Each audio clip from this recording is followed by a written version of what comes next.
Well, that's for you to judge how I have been received as far as this is concerned. But countries like ours, the least developed countries, are really badly affected as a result of the general inflation all over the world and the rise in oil price. On the one hand, we are paying far too much price for oil, and on the other hand, we are having to get from the developed countries finished products at higher and higher price.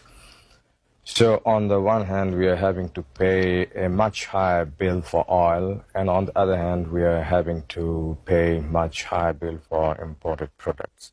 This has put us off very badly. So we have to find out ways and means by which we can balance up this maladjustment.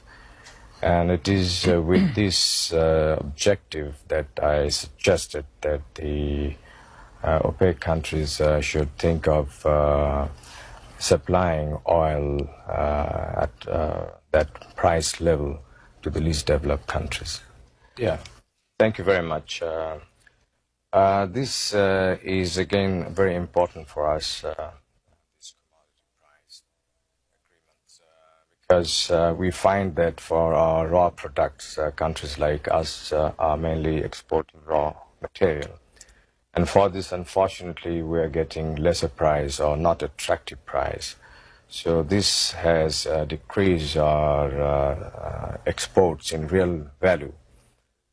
So if an agreement like this is reached through negotiations and understanding, it is going to help countries like ours reasonably well and keep our export balanced, and we can see beforehand and know how much we can earn from our exports. This will help us in planning our production in the country and our export over a period of substantial time. Well, as I said this morning, it's not an easy thing, but we got to keep moving with the negotiations and find out new formulas which could be acceptable to all the parties, and especially formulas which will, in real term, benefit countries like ours. Yeah, I would like to say one thing, and that is that some of the countries like ours have a lot of untapped resources, unexplored resources, unutilized resources, natural resources. For our country, we can say, such as the gas, natural gas, good prospect for oil, limestone, coal, which have remained unexplored or fully developed. So this way we would be able to foresee our exports and plan our economy. Answer to your first question is that there's nothing like that. This is a thing which have been, I understand, mentioned by others earlier. And we felt that it is better to say it here, and I don't think this has any prospect of, we had no talks with anybody else. If anybody said, must have said on really many countries, both in the East and the West. The object, one should have understood that we were colonized for a long period, as a result of which we remain undeveloped, whereas we have tremendous resources. Firstly, the land is so fertile, and in agriculture, our return is so low. As I said a few minutes ago, we have several others very valuable natural resources which have remained undeveloped, unexplored. For this, we got to talk to people who have the money, who have the technical know-how. Apart from this, being a new country, I had decided to visit as many countries as possible. And I think these visits have really helped us a lot. to project Bangladesh in other countries and discuss with those countries' leaders as to how economic cooperation could be built up. And as a result of these visits, our assistance from abroad has increased over the last 2-3 years, and the economy in our country are gradually picking up. That a few months ago, Bangladesh proposed a forum on the basis of South Asian countries. And this has been well received by the various countries of South Asia region. And the object is that through this forum, we could do many things which will benefit the region as a whole.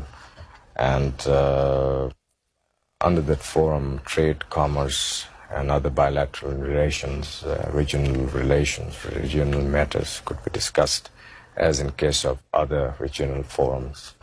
Let me tell you that up to 1950, our country then, East Pakistan, was self-sufficient in food.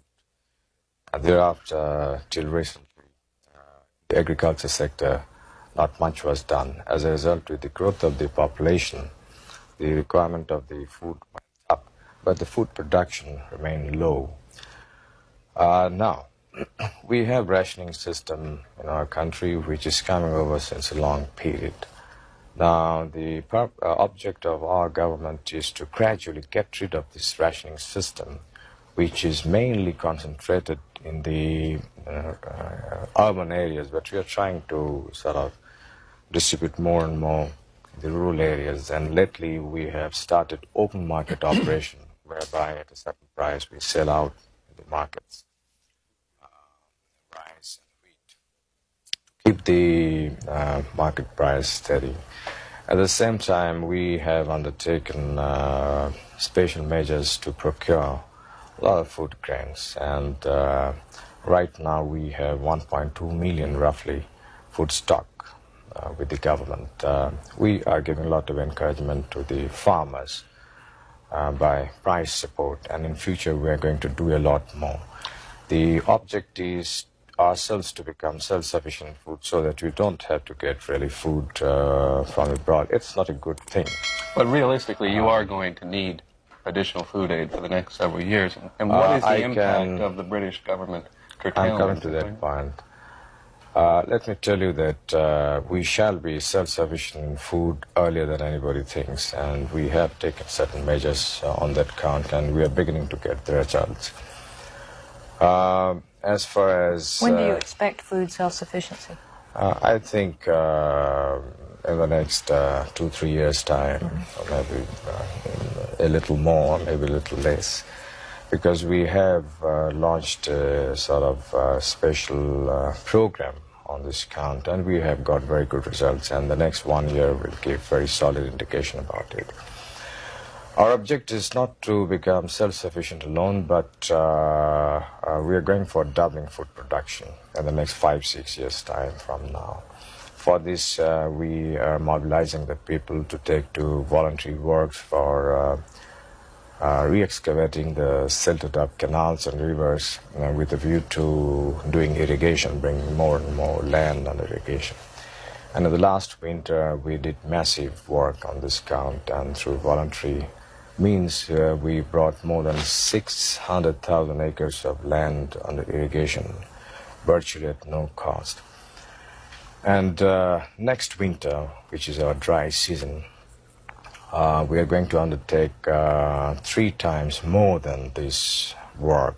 That means we will try about 1.5 million acres to be brought additional under irrigation by unconventional method. So this is a great effort that is coming up in our country.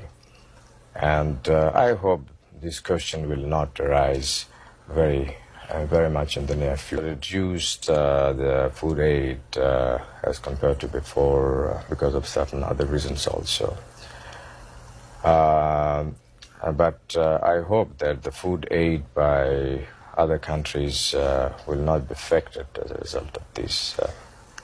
This is the time where we need support because we are trying to pick up and stand on our feet. And this is the time that our friendly countries got to come forward and give us a helping hand in a big way. Well, the Islamic solidarity is building up, I hope in the near future we shall be able to overcome these problems through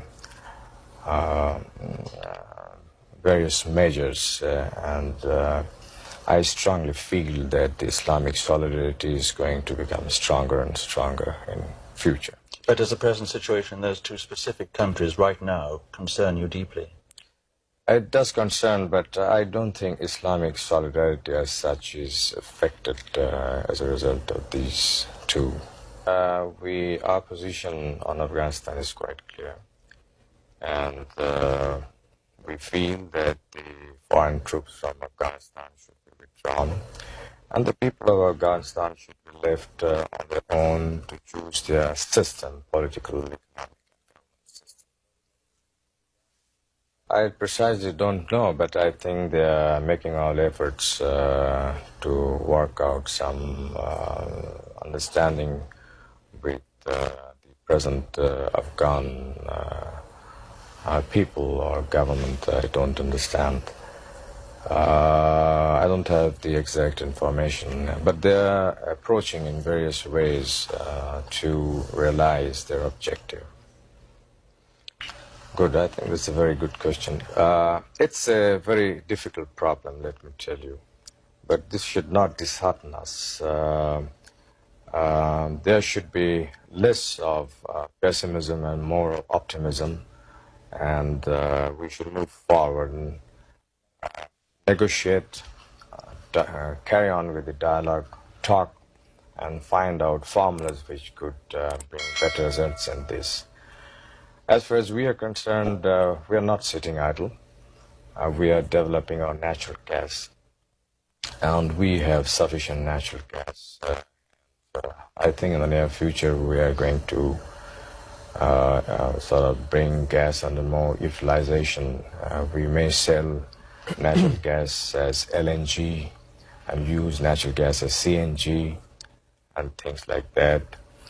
And we are now exploring ourselves for oil. There's very strong indication that we have oil. And we hope in the near future we may have oil, we may get oil in our country. Then we have a huge reserve of coal in the northern areas of our country. And we're going to sort of exploit this coal mine. And we're working also on other form of energies to meet our present requirement and also the future requirement.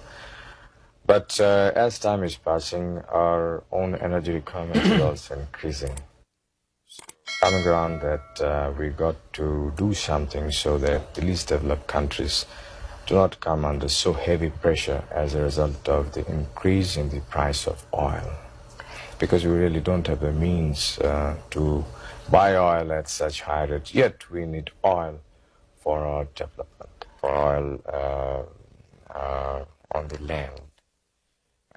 We have brought now our own rigs, and in a few months' time we would be